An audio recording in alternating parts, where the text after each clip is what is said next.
বৰ্তমান সময়ত সকলোতকৈ বেছি চৰ্চিত বিষয় হিচাপে স্থান লাভ কৰিছে ভাৰত আৰু চীনৰ মাজৰ সীমাবিবাদক লৈ কৰা উত্তেজনা।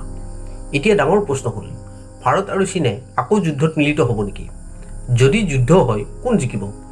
ইত্যাদি বিভিন্ন প্ৰশ্ন উত্থাপিত হৈছে। লাডাখ নাইবা ডোকলাম অঞ্চলক কেন্দ্ৰ কৰি ভাৰত আৰু চীনৰ মাজৰ উত্তেজনা যেতিয়াই বৃদ্ধি হৈছে, তেতিয়াই বাৰে বাৰে উত্থাপন হৈছে 1962 চনৰ চীন ভাৰতৰ যুদ্ধৰ প্ৰসংগ। 1962 চনৰ চীন ভাৰতৰ যুদ্ধৰ ফলাফল হিচাপে ভাৰতে পৰাজয় বৰণ কৰিছিল। 1962 চনৰ যুদ্ধত চীনে অৰুণাচল আৰু পশ্চিম চিয়াং জিলাৰ কিছু অংশ আৰু মেচুকা উপত্যকা দখল কৰিছিল। এতিয়া চীনৰ চৰকাৰী গণমাধ্যমেও ভাৰতক সেই 62 চনৰ পৰাজয়ৰ কথা বাৰে বাৰে মনত পেলাই দি থাকে।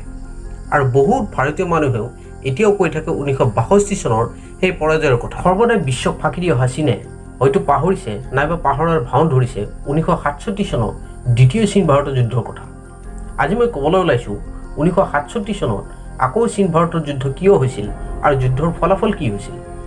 গতিকে ভিডিঅ'টো স্কিপ নকৰি একেবাৰে সম্পূৰ্ণকৈ চাওক আৰু যদি ইচ্ছা কৰে চেনেলটো ছাবস্ক্ৰাইব কৰি কাষত থকা বেল আইকনটো প্ৰেছ কৰি থওক, কাৰণ এনেকুৱা বিভিন্ন ইনফৰ্মেটিভ ভিডিঅ' এই চেনেলত প্ৰায় আপলোড কৰা হয়। চ' লেট এক্সপ্ল'ৰ। 1950 চনত চীনে তিব্বত দখল কৰাৰ পিছৰ পৰা ছিকিমো নিজৰ অংশ বুলি দাবী কৰে, কিন্তু মেকমোহন লাইন অনুসৰি চীনৰ এই দাবী ভিত্তিহীন বুলি কৈছিল ভাৰত চৰকাৰে। এই মেকমোহন লাইন অনুসৰিয়ে 1914 চনত চিমলা চুক্তিৰ মাধ্যমত ব্ৰিটিছে তিব্বতক স্বীকৃতি দিয়ে। বৰ্তমান সময়তো এই মেকমোহন লাইন ভাৰত আৰু চীনৰ মাজৰ সীমা নিৰ্ধাৰণৰ ক্ষেত্ৰত ব্যৱহাৰ হয়, যদিও চীন চৰকাৰে এই মেকমোহন লাইন বিতৰ্কিত বুলি দাবী কৰি আহিছে। এই মেকমোহন লাইন নামকৰণ কৰা হয় ছাৰ হেনৰী মেকমোহনৰ নামত, যি ব্ৰিটিছ ভাৰত চৰকাৰৰ বৈদেশিক সচিব আছিল আৰু চিমলা আলোচনাৰ প্ৰধান আলোচক আছিল। 1962 চনৰ পিছত ছিকিম এক বিতৰ্কিত ভূমি হিচাপে ৰৈ যায়। সেই সময়ত ছিকিম ভাৰতৰ অধীনত নহ'লেও ভাৰতীয় সেনাবাহিনীয়ে ছিকিমক সামৰিক প্ৰতিৰক্ষা প্ৰদান কৰিছিল।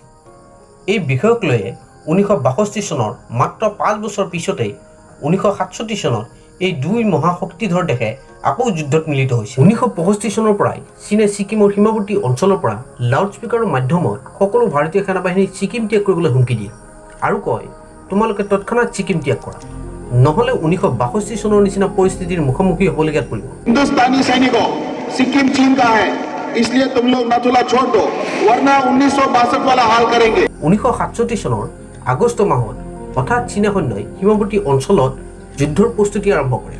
সীমাত নতুন নতুন সেনা চাউনি আৰু বিভিন্ন অস্ত্ৰ শস্ত্ৰ মজুত কৰে। ফলস্বৰূপে ভাৰতীয় সেনাই ছিকিমৰ নাথুলাৰ পৰা চিমলা পৰ্যন্ত কাটাতাৰৰ বেৰ দিয়াৰ কাম আৰম্ভ কৰে, কিন্তু চীনা পিপুলছ লিবাৰেশ্যন আৰ্মীয়ে ইয়াক বিৰোধিতা কৰে। ফলত বাকবিতণ্ডাৰ সৃষ্টি হয় আৰু কাম বন্ধ হৈ যায়। 7 ছেপ্টেম্বৰ ৰাতিপুৱা আকৌ ভাৰতীয় সেনাই কাটাতাৰৰ কাম আৰম্ভ কৰাৰ লগে লগে চীনৰ ফালৰ পৰা 100 জন সৈনিক আহি আকৌ বাকবিতণ্ডাত লিপ্ত হয় আৰু শেষৰ পৰ্যায়ত হতাহতি হয় বুলি জনা যায়। কিন্তু ভাৰতীয় সেনাৰ লগত হতাহতি যুদ্ধত বলে নোৱাৰি সিহঁত সীমালৈ উভতি যাবলৈ বাধ্য হয়। 4 দিন কাম স্থগিত ৰখাৰ পিছত আকৌ 11 ছেপ্টেম্বৰত পুনৰ ভাৰতীয় বীৰ সেনা জোৱানসকলে কাটাতাৰৰ কাম আৰম্ভ কৰে। লগে লগে চীনা সেনাবাহিনীয়ে ভাৰতীয় সেনাৰ ওপৰত গুলীচালনা কৰে। হঠাৎ কৰা আক্ৰমণত ভাৰতীয় সেনাবাহিনীৰ বিস্তৰ ক্ষতিসাধন হয় যদিও পিছ মুহূৰ্ততে ভাৰতীয় সেনাই আক্ৰমণৰ সঠিক উত্তৰ দিয়ে। এই যুদ্ধ টোটেল 3 দিন চলিছিল। এই যুদ্ধত 300 জন চীনা সৈন্য নিহত হৈছিল আৰু 450 জন হৈছিল আহত, আৰু সীমাত থকা চীনা বংকাৰবিলাক সম্পূৰ্ণৰূপে ধ্বংস হয় আৰু ভাৰতীয় 83 জনৰ মৃত্যু হয় আৰু 162 জন আহত হয়। নাথুলা সীমান্তত শোচনীয় পৰাজয়ৰ পিছত চীনা পিপুল লিবাৰেশ্যন আৰ্মীয়ে চোলা ছেক্টৰ অঞ্চলত এটা নতুন ফ্ৰণ্ট খোলে আকৌ যুদ্ধ কৰাৰ পৰিকল্পনা কৰে আৰু 1 অক্টোবৰ তাৰিখে ছিকিমৰ চোলা ছেক্টৰ আক্ৰমণ কৰে। চোলা ছেক্টৰো খুব গুৰুত্বপূৰ্ণ ঠাই হোৱাৰ কাৰণে ভাৰতীয় সেনা তাত আগৰ পৰাই প্ৰস্তুত আছিল। সেই ঠাইতো চীনা সৈন্য শোচনীয়ভাৱে পৰাস্ত হয়। তাত 40 জন চীনা সেনা মৃত্যু হোৱাৰ বিপৰীতে ভাৰতীয় সৈন্য মাত্ৰ 5 জনৰহে মৃত্যু হৈছিল। এই দুই ঠাইত চিৰিয়েলি পৰাস্ত হোৱাৰ পিছত চীনা সৈন্য নিজৰ অৰিজিন সীমালৈ পলাই যায়। 10 অক্টোবৰ তাৰিখে এই যুদ্ধৰ পৰিসমাপ্তি হয় আৰু সকলোতকৈ সুখবৰ ভাৰতীয় সেনাবাহিনীৰো কাটাতাৰ দিয়াৰ কাম সম্পূৰ্ণ হয়। এই যুদ্ধৰ পিছত চীনে আৰু কেতিয়াও ভাৰত আক্ৰমণ কৰিবলৈ সাহস কৰা নাই। 1975 চনত ছিকিম ভাৰতৰ অন্তৰ্ভুক্ত হয়। প্ৰথমে চীনে ইয়াৰ প্ৰতিবাদ কৰিছিল যদিও পিছত ছিকিম যে ভাৰতৰে অংশ মানি লয়। সৰ্বশেষত এটাই কথা, মোৰ এই মাতৃভূমি যাতে সদায় সকলো সময়তে অপৰাজয় হৈ থাকে, এয়া আমাৰ মহান ৰবৰ ওচৰত প্ৰাৰ্থনা। ভিডিঅ'টো ইমানতে সমাপ্ত কৰা হ'ল। জয় হিন্দ।